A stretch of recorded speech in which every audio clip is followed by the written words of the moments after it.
Although I was born in Zamora, I, Petra Fernande de Bobadilla Grialba, am one more Fuenmayorense, like my mother, and that is why I ordered my remains to rest here in a simple grave as I always wanted my life to be.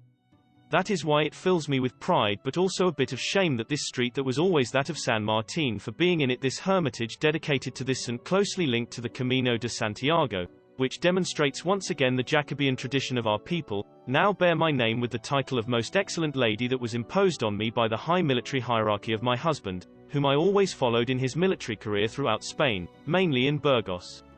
But, already in my old age, I dedicated my illusion and my fortune in buying the house that is next to this hermitage and founding in it a convent that in 1917 I donated to the Congregation of the Daughters of the Cross, who came from their mother house in Irun to dedicate himself mainly to teaching.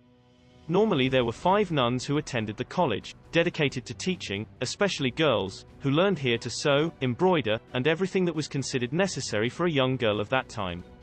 The school offered free education to poor boys and girls, especially girls, since most of the boys went to the national school located in the current City Hall building. Over time, this school specialized in what was then called nursery school, and thus generations of Fuenmayorenses attended their classes from 3 to 6 years old, learning the first letters to later go on to the teachers' school. When the school stopped working in 1989, the nursery school was installed here. But focusing on this stately building built in the 16th century as a hermitage and that I found deconsecrated and serving for other uses in those early years of the 20th century. It had been used as a dance hall and even as a sheepfold for keeping cattle. Not in vain, the oldest of the place remember the saying that was then sung, Hermitage of San Martin, hermitage without a saint inside, that before served as a dance, and now you serve as a convent.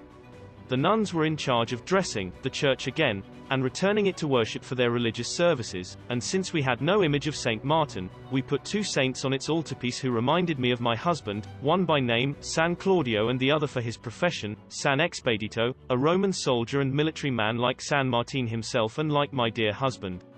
In the decade of the 70s of the last century, my dear nuns donated the hermitage to the parish, which went on to reform and become a parish house that, in addition to the parish priest, houses a large assembly hall on the ground floor and parish offices for catechesis and parish activities.